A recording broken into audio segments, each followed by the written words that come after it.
I haven't done one of these monster musings in a while, but we ran across a random monster last night in my Highfield game that a lot of the players weren't familiar with. And I've noticed that there's some pause giving when players encounter creatures that they don't immediately recognize, right?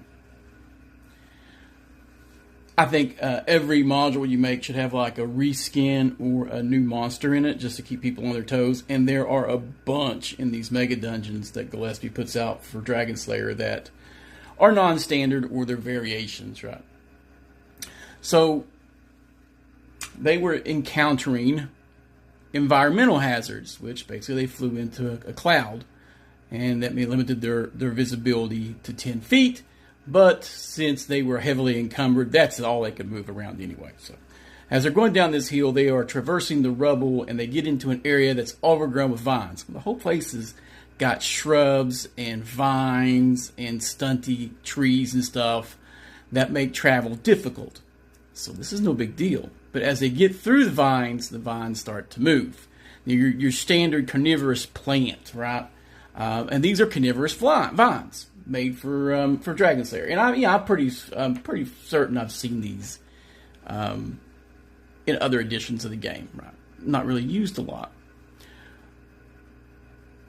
The bigger it is, the more attacks it gets, and the more area of effect it covers. But it can only move so many of these vines to attack your party per round. Right, so there are more vines than there are possible attacks. When they got into the middle of it, then I let the trapping part of it. They've already walked into the trap. They start to talk. The fronds talk. Help me over here. Help me, which is confusing since they're already there and they're being attacked. Now the first attack it doesn't need to roll to hit. It's just you determine who needs to make a saving throw. And since it's all over the ground, you roll for your whole party. And the random dice told the story. They went after the least armored members of the party, which would have been the hirelings, who are the only ones that failed their save. The party was able to run away if they wanted to, because it covered like a 30-foot square patch. They'd walked into the middle of it. They could have double run, and the party member who made his save, they could have just ran away. But they chose to attack. They actually were split. So I just okay, we're just doing actions.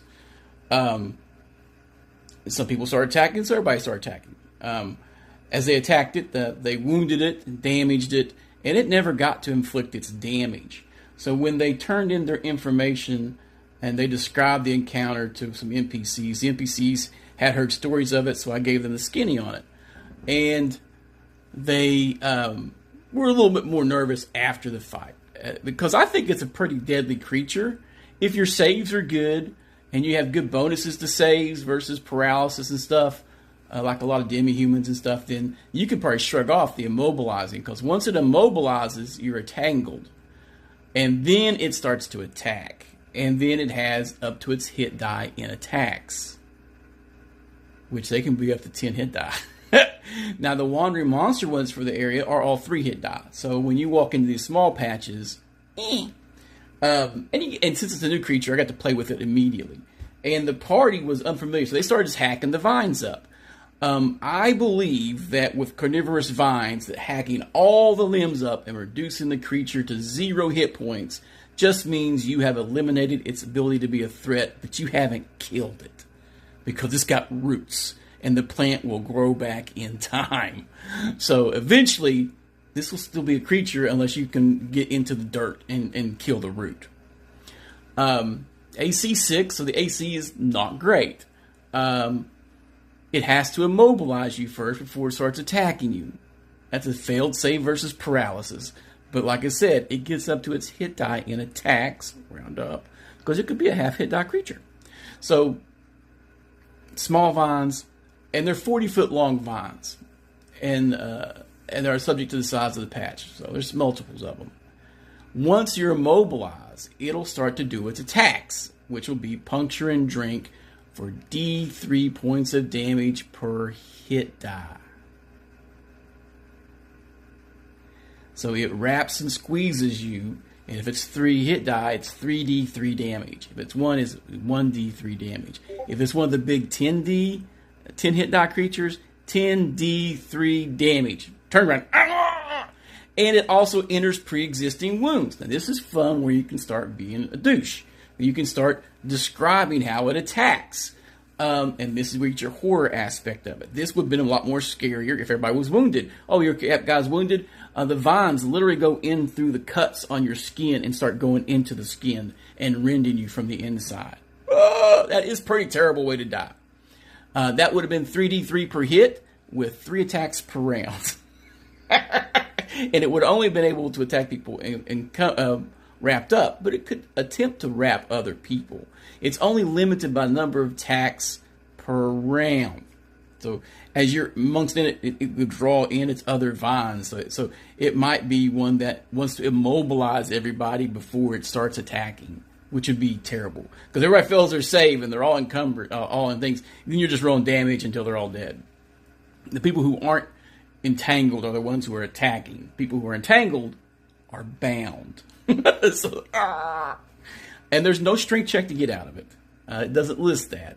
You may be a little merciful as a DM and go, well, blah, blah, blah. This is where it means to be, where it bodes well to be in a group.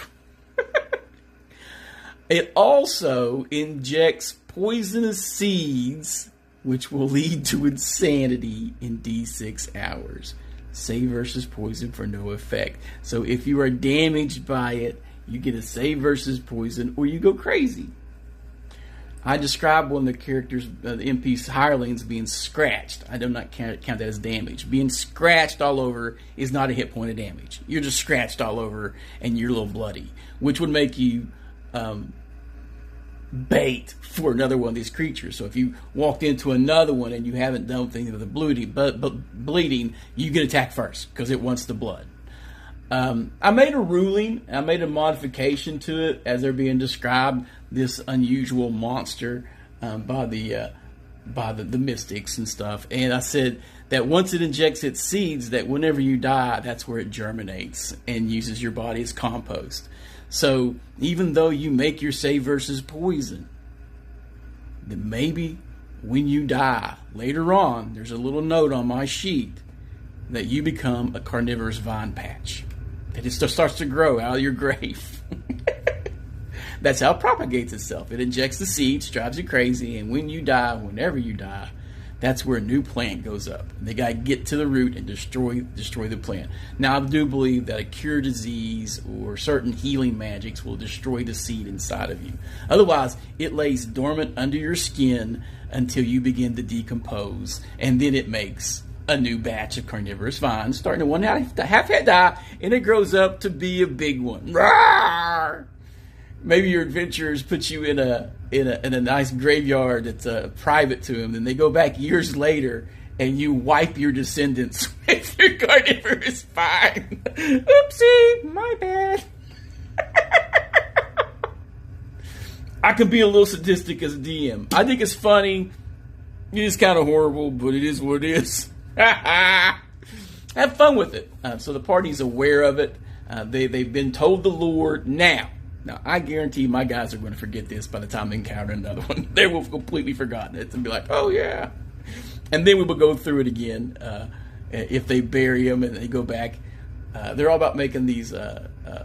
There's talk about making a cache areas and hidden areas, and that's probably where they'll be burying NPCs and stuff. So if those NPCs or player characters get loaded up with the seeds, they may go find that their hidden alcove is now infested by vines, which would be hilarious.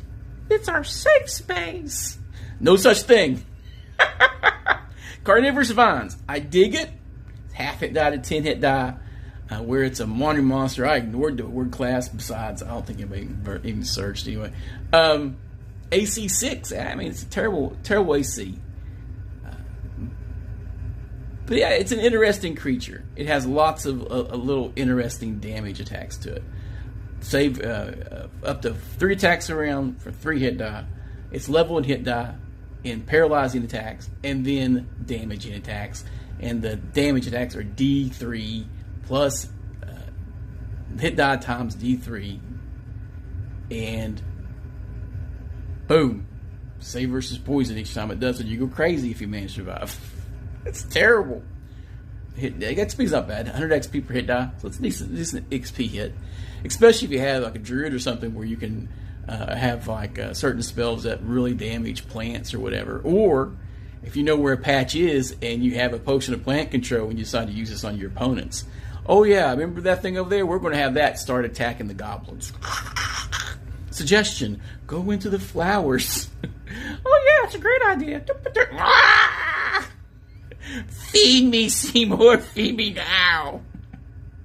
Game well, game often. I hope to run across more interesting monsters to share with y'all. It was an interesting encounter. Some of my players didn't agree with some of my rulings, but it did make sense for the situation. And it was, you're in a cloud and you stumble into a patch of carnivorous vines. Now they're going to look at every vine patch as like a potential enemy. See how to get us? Yes, the dungeon is trying to kill you. Everything about this place is trying to kill you. That's how it is. Later, y'all.